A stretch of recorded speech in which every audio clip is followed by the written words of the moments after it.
Irmãos, vamos abrir as nossas Bíblias no livro do profeta Isaías, capítulo 19. E eu peço que mantenhamos a nossa Bíblia aberta neste capítulo, porque nós passaremos pelos versículos e leremos juntos algumas passagens deste capítulo, também de outros capítulos do profeta Isaías. Atente para o primeiro verso que diz assim: sentença contra o Egito. Eis que o Senhor vem cavalgando numa nuvem ligeira. Vem ao Egito. Os ídolos do Egito estremecerão diante dele, e o coração dos egípcios se derreterá dentro deles. O Egito é possivelmente, talvez ao lado da Etiópia, a nação mais antiga do mundo, reconhecida assim pelo quadro das nações de nossos tempos. E é também uma das nações que mais aparece nas Escrituras. O Egito é bastante destacado na Bíblia, sendo a segunda nação mais mencionada em toda a Bíblia, atrás apenas de Israel, com mais de 600 menções em toda a Escritura sobre a terra do Egito. A história do Egito remonta a tempos muito remotos, muito antigos da nossa humanidade. É uma terra antiga. Talvez de toda a história egípcia, aqueles ícones mais conhecidos e mais imponentes e que de alguma maneira remetem à glória da sua civilização passada, sejam aquilo que hoje é o seu cartão postal, as pirâmides de Giza ou de Gizé.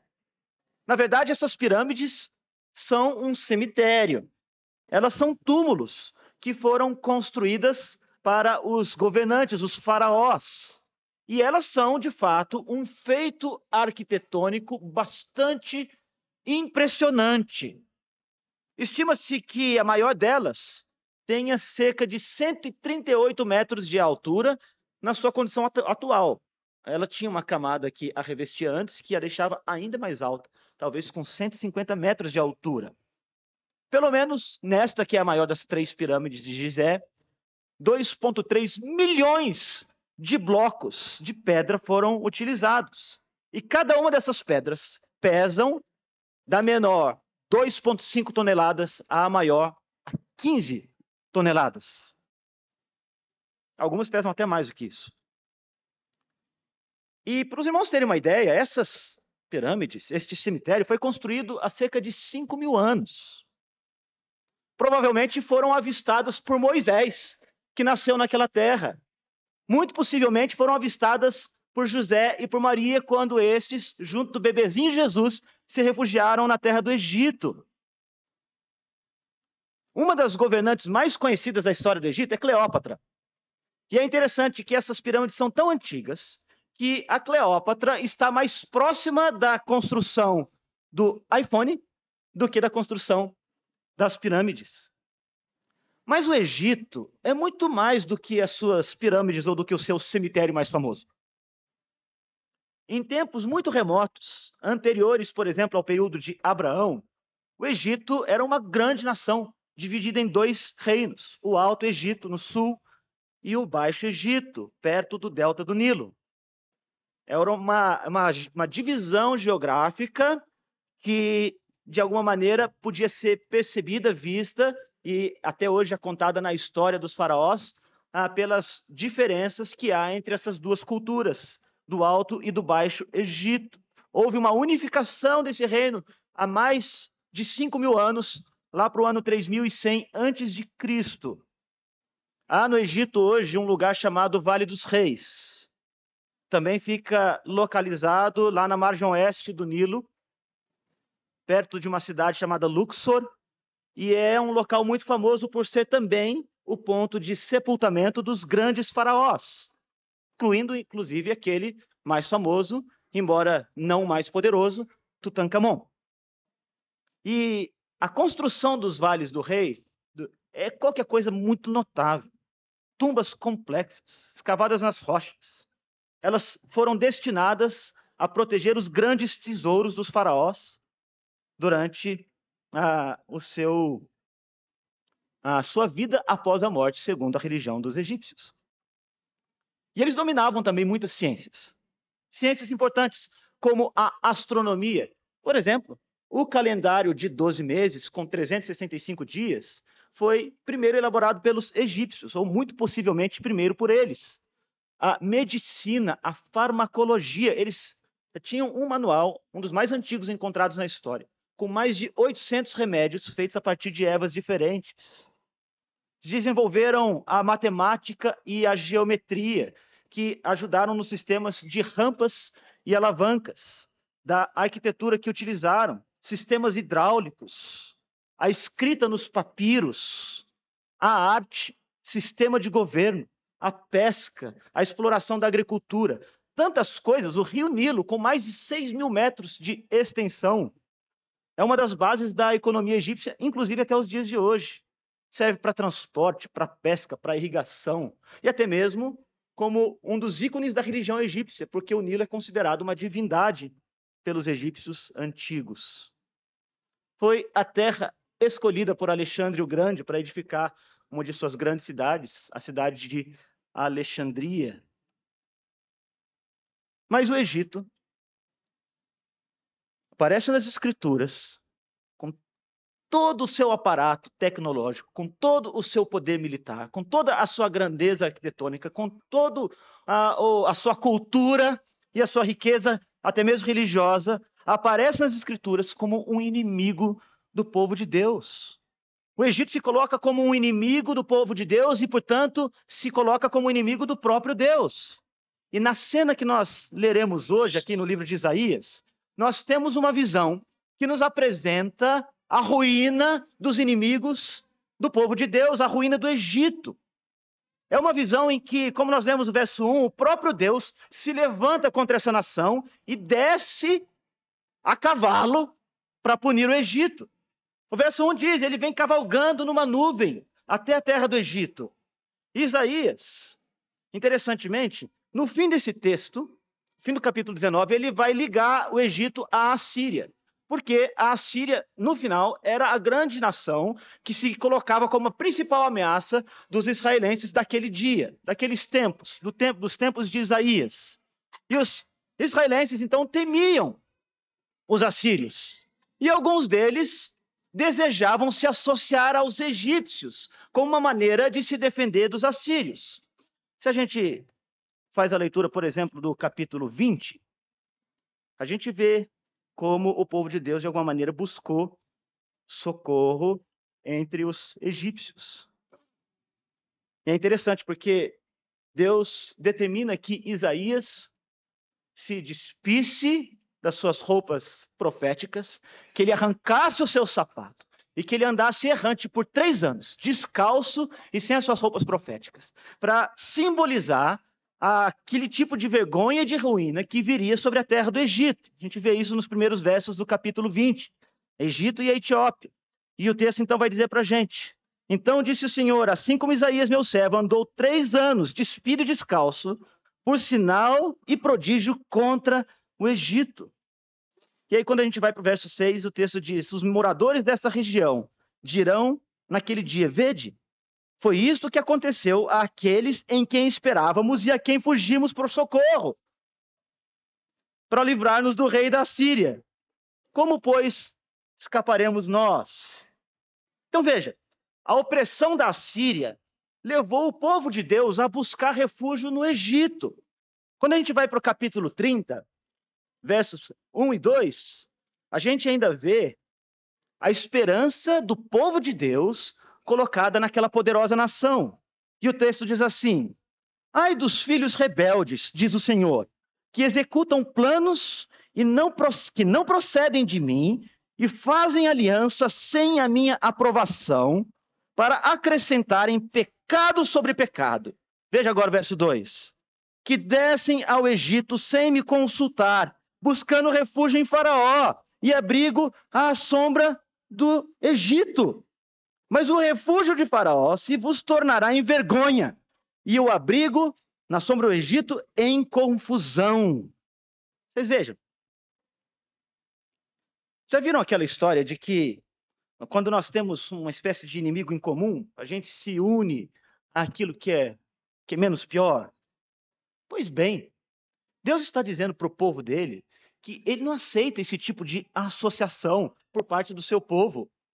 Ele diz que esta aliança com o menos pior não só é inútil, mas é nefasta. É nefasta porque ela compromete o povo de Deus. Ela compromete o povo de Deus com um povo que não ama ao Senhor, que não conhece ao Senhor, que não segue ao Senhor, que não dá ouvidos ao Senhor. Aqui nós somos lembrados que a nossa justiça, povo de Deus, a nossa vindicação contra o mal, não está em alianças questionáveis com quem não ama o Senhor, mas está em Deus e em Deus somente.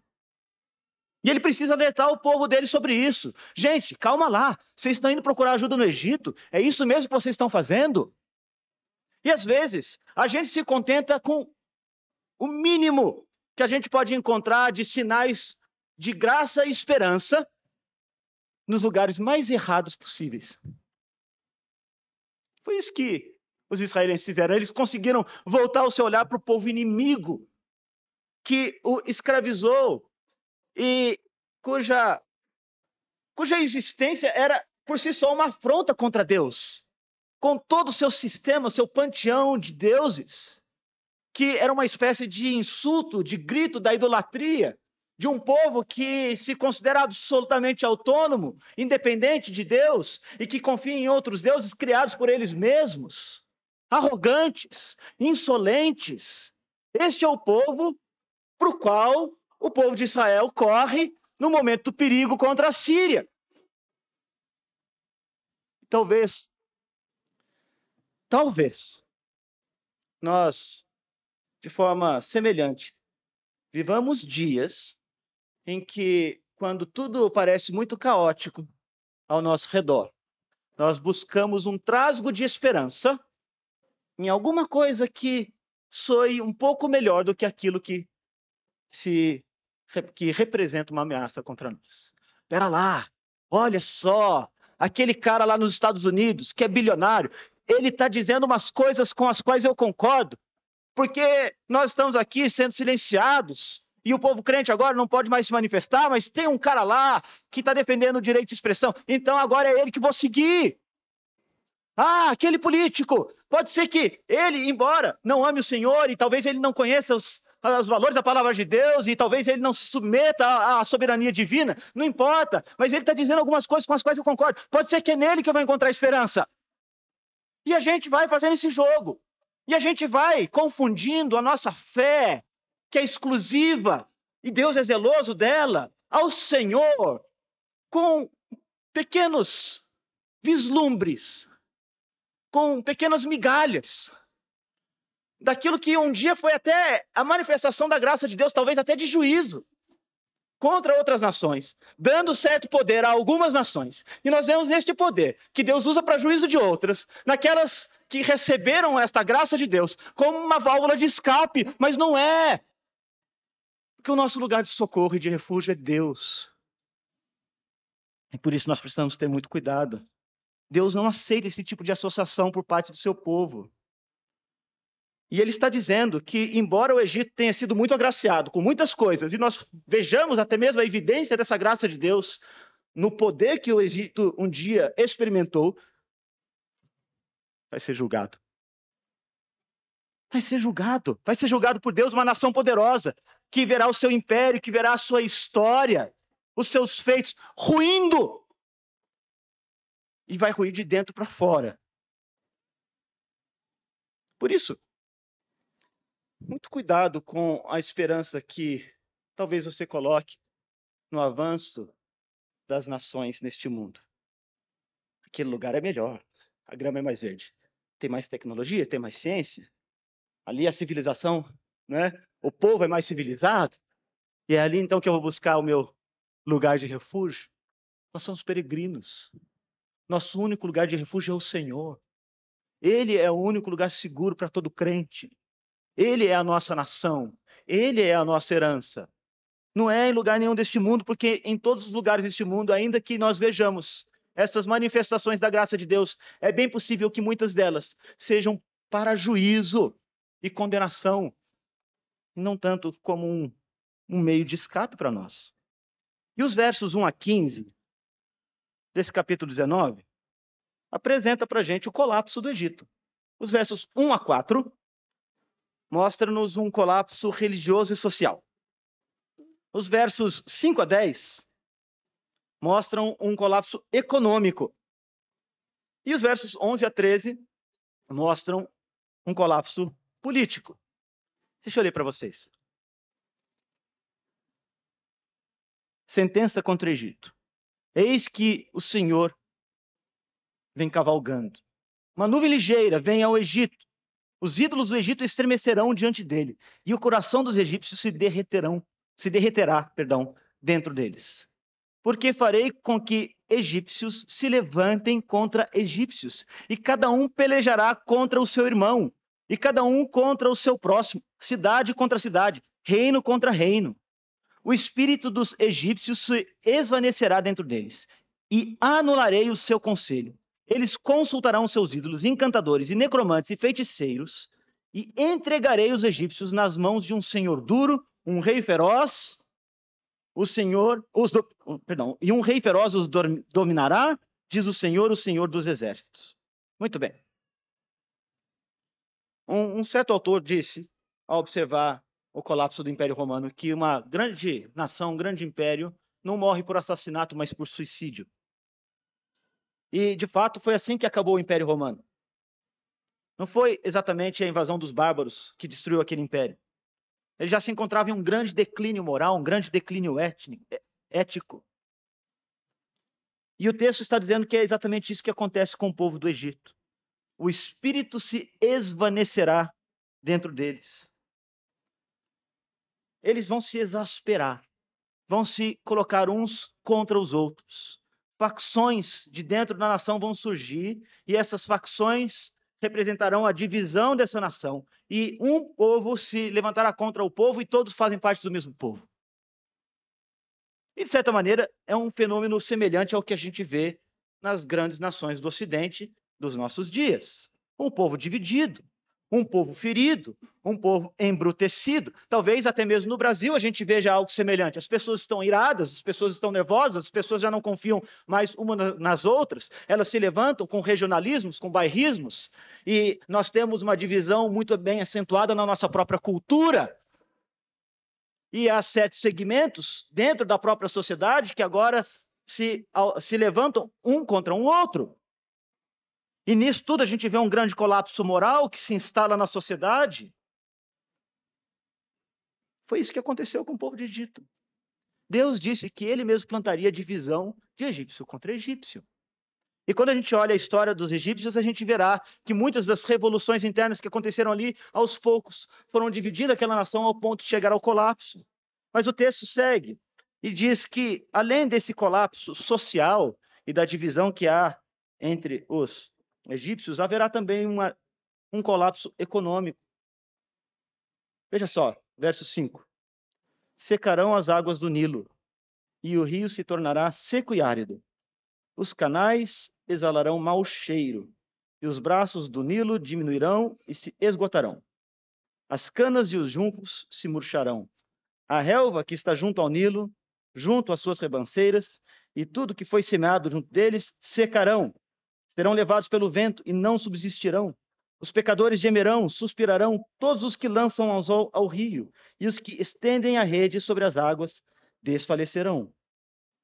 Consternar-se-ão os que trabalham em linho fino e os que tecem pano de algodão. Os seus grandes serão esmagados, e todos os seus trabalhadores, os jornaleiros, andarão de alma entristecida. O poderoso Nilo é e foi a base da economia e da agricultura egípcia. E o texto bíblico está dizendo que ele literalmente vai secar. E aqui é uma figura de um colapso econômico muito grande, da confiança que aquela nação inteira depositava naquela fonte de recurso que não estará mais à disposição deles. Não haverá mais peixes. A produção de algodão ficará comprometida. O tecido fino do Egito, que é tão conhecido desde a antiguidade, deixará de ser produzido. O cenário econômico é caótico. O jornaleiro, o trabalhador, aquela pessoa que trabalha no dia a dia, de sol a sol, ficará entristecido. Ele não encontrará trabalho, ele não terá meios para a sua produção. Quer dizer, a cena econômica aqui apresenta uma escassez de bens, uma escassez de recursos, e o texto está dizendo para nós que quem traz essa escassez, quem instaura essa condição, é o próprio Deus. Isso é mão de juízo de Deus contra o povo do Egito. Nós temos nações ao nosso redor que confiam nos seus recursos naturais. Uma nação vizinha nossa que tem talvez a maior reserva de petróleo do mundo, mas que encontra-se em uma condição de plena miséria. E o que nós vemos então no quadro das nações, como aconteceu de forma muito proverbial com a terra do Egito, é que a confiança depositada nos seus recursos naturais, como um meio de assegurar o seu poderio econômico, é algo que Deus pode fazer cessar num estalar de dedos. É Deus quem provê, mas é Deus que também remove. É Deus quem também retira, porque é Ele quem controla os tempos e as estações. O rio Todo-Poderoso, o rio Nilo, foi Deus mesmo quem o aguou. Quando a gente lê um texto mais adiante de Isaías, a gente vê que Deus é capaz de colocar toda a água do oceano na palma da sua mão, como se ele fizesse uma concha assim. E, portanto, todo o orgulho de uma nação em torno de um rio poderoso é quebrado, é trincado, quando Deus visita com juízo esta nação. E há, então, um colapso econômico. E o texto segue. Há mais colapsos acontecendo entre os egípcios. Verso 11. Na verdade, são nesses os príncipes de Zoan, os sábios conselheiros de Faraó, melhor agora, dão conselhos estúpidos. Como, pois, direis a Faraó, sou filho de sábios, filho de antigos reis? Onde estão agora os teus sábios? Anuncie-te agora, ou informe-te do que o Senhor dos Exércitos determinou contra o Egito. Loucos se tornaram os príncipes de Zoan, enganados estão os príncipes de Mênfis. Fazem errar o Egito, os que são a pedra de esquina das suas tribos. Você percebe? Os políticos, os governantes, os reis, os faraós, com o seu séquito de conselheiros, com os seus ministros, com os seus homens de poder, que são encarregados de dizer a eles como estão as coisas, como está o povo, como estão os recursos, como governar. Estes são tolos, são estúpidos. É um conselho que confundirá os governantes. É um conselho que colocará governo contra povo, povo contra governo, e que tornará aquela terra uma terra árida e seca, dividida. Conselheiros estúpidos.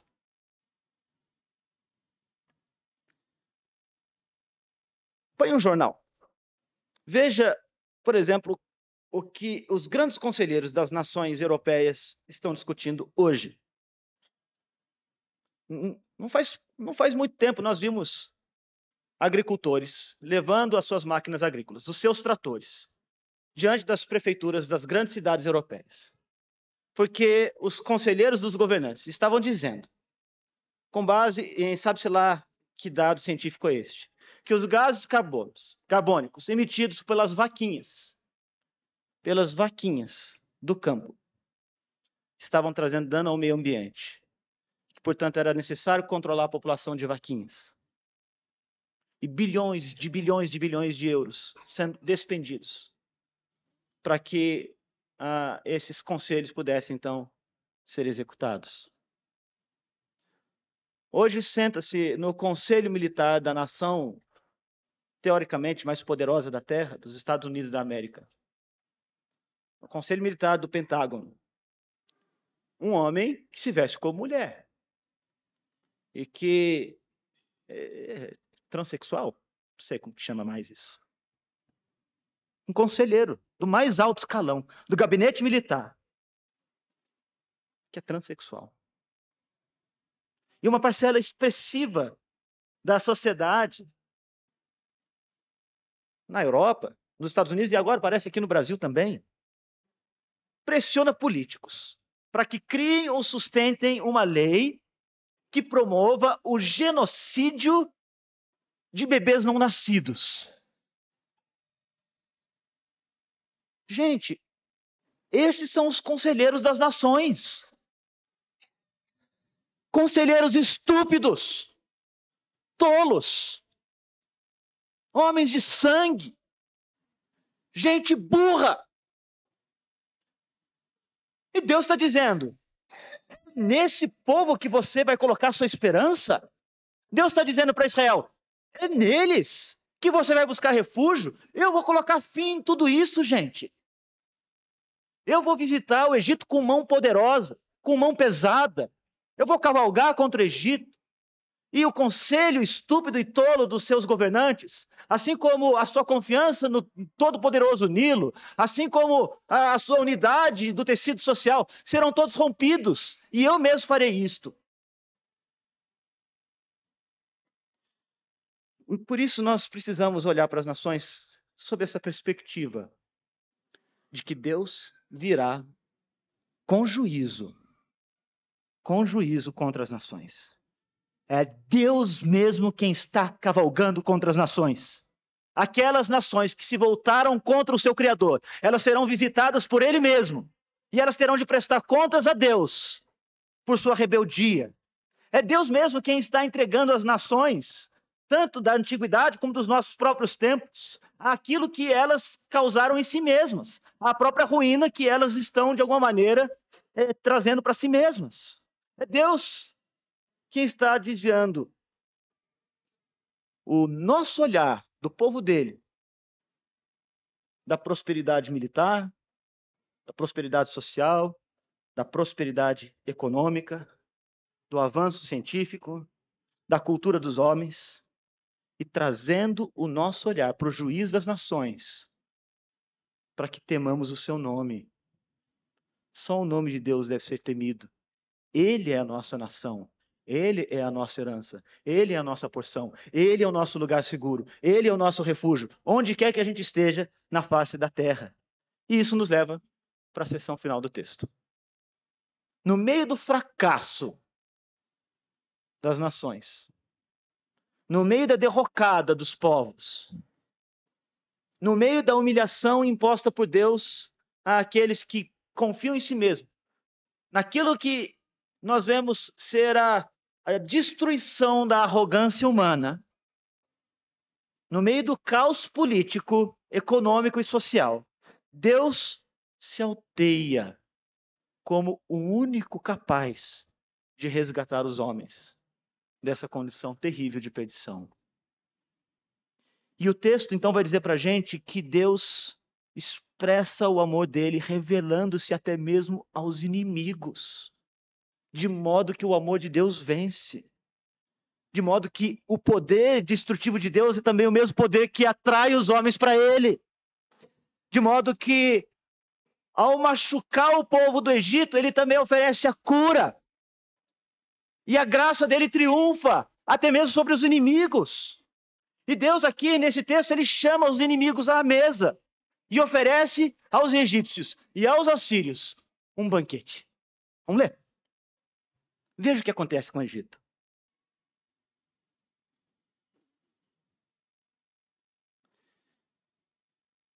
Verso 16. Naquele dia, os egípcios serão como mulheres. Isso não é um texto de detratação às mulheres. Aqui, num contexto de guerra, as mulheres normalmente eram mais vulneráveis.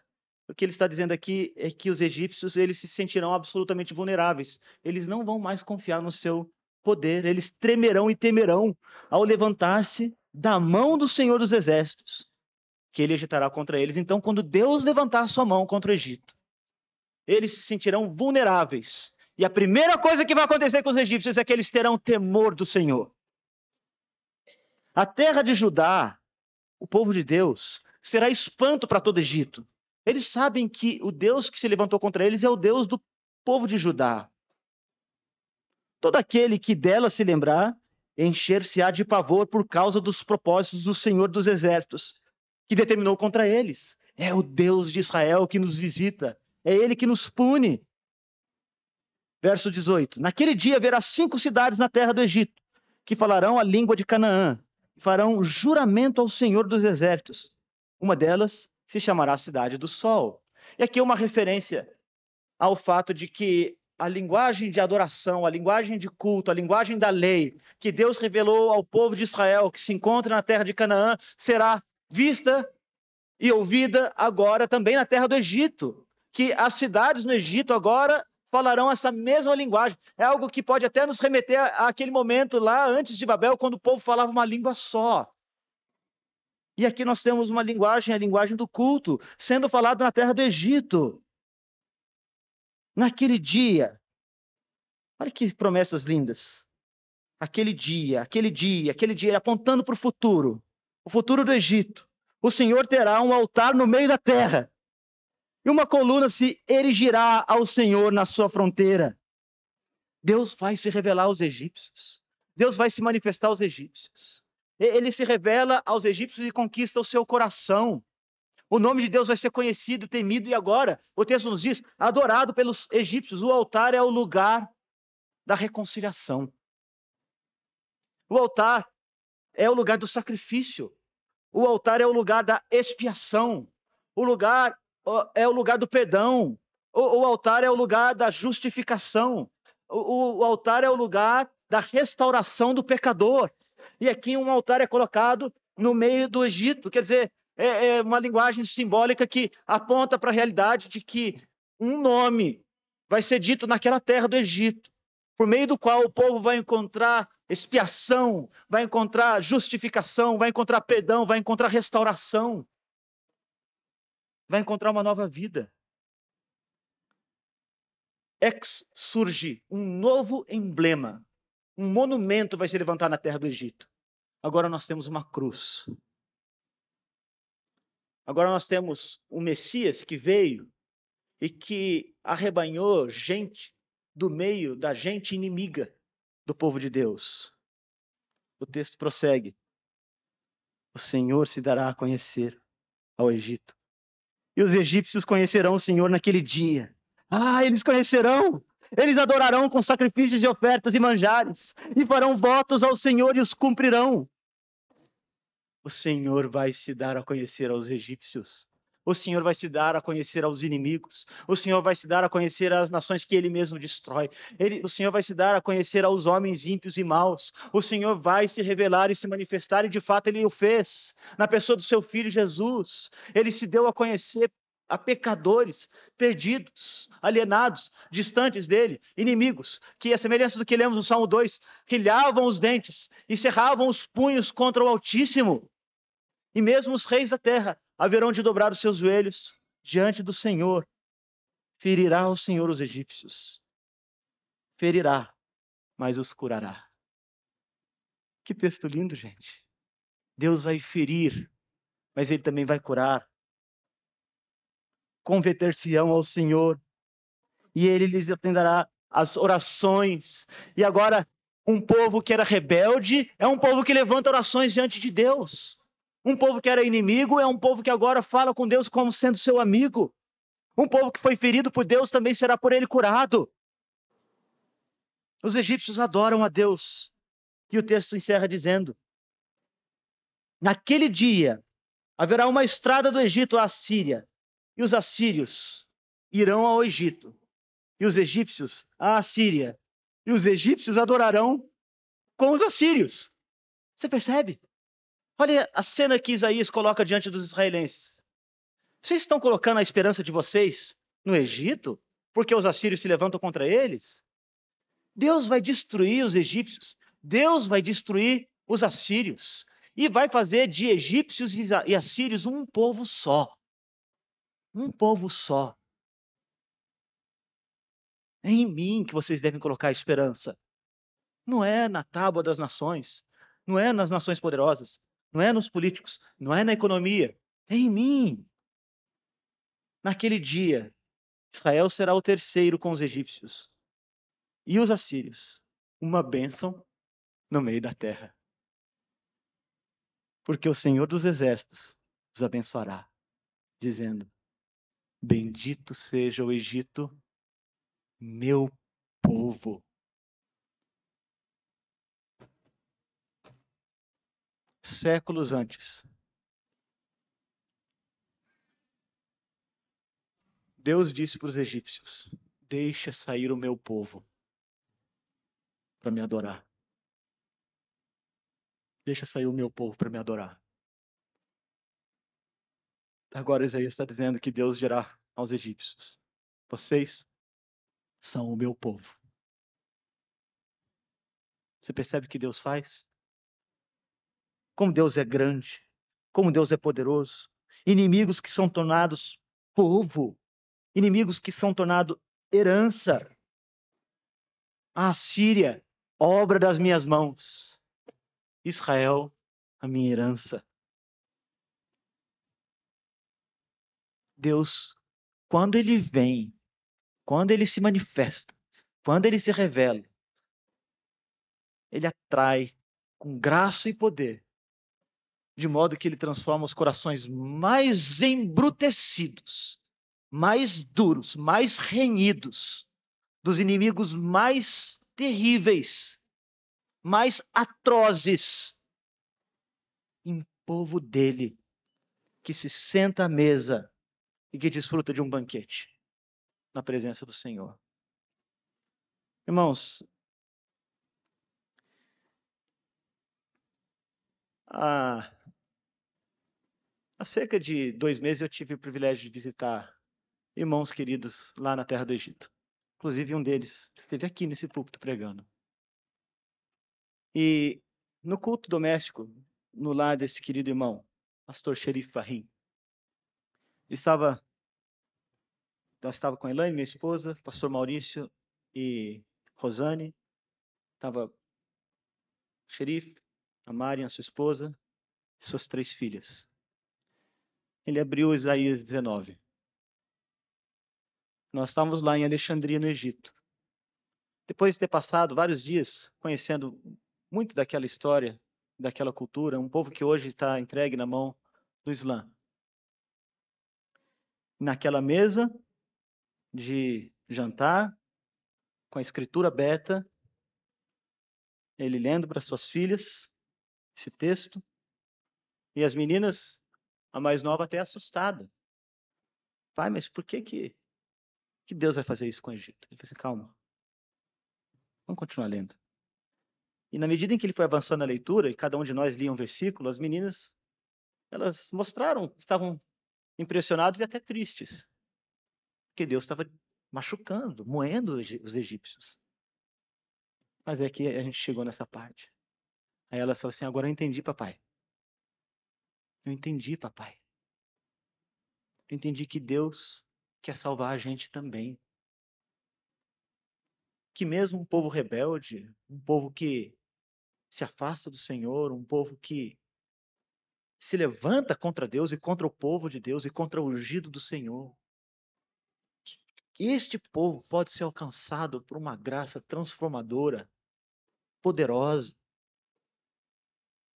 que transforma, que muda a sorte, que muda o destino, que muda o caminho. Quando Deus se revela, quando Deus se manifesta. Esta é a grande cena que Isaías coloca diante de nós. Grandes mudanças acontecem. Por isso, meus irmãos, não deixemos de anunciar o nome do Deus grandioso.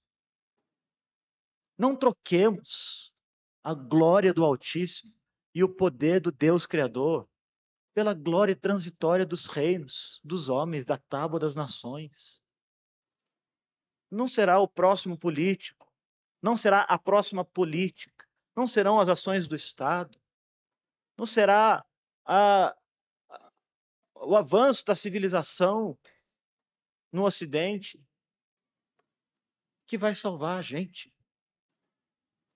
Não é isso que muda corações. É o Evangelho poderoso que anuncia que o Deus Criador, que vem com juízo contra homens maus, também resgata esses homens maus e faz desses homens maus um povo dele. É o que ele fez com você e comigo. Se você está aqui e ainda não conhece esse Salvador, você é convidado a olhar para o Deus Todo-Poderoso e tirar toda a sua esperança desse mundo caído e quebrado. Colocar no único Deus poderoso e redentor, que visita a humanidade na pessoa do seu Filho Jesus Cristo. Se você está aqui e é crente, não se distraia. Não se distraia nem com o caos ao nosso redor e nem com as nesgas de esperança que parecem surgir no meio da civilização. Porque não é lá que a gente achará, não é lá que a gente achará refúgio e nem esperança, mas é no Altíssimo. Então fale dele, proclame o nome do Altíssimo, para que mais e mais pessoas, egípcios e assírios, brasileiros, venham ao banquete do Senhor. E que Ele nos abençoe. Amém. Vamos orar. Senhor, nós te agradecemos, porque nesta cena nós somos confrontados com a realidade de que o Senhor visita com juízo as nações que se levantam contra o Senhor, mas que da mesma maneira como o Senhor fere, o Senhor também cura. Da mesma maneira como o Senhor julga, o Senhor também redime. E que a graça do Senhor é algo que nós nem podemos compreender, mas é estendida para todas as nações, inclusive para os inimigos. Então ajuda-nos, Senhor, a olhar as nações, não como um lugar de esperança para nós, mas como um campo missionário, onde nós possamos anunciar o nome do Cordeiro, o único que salva e que restaura. Em nome de quem nós oramos. Amém.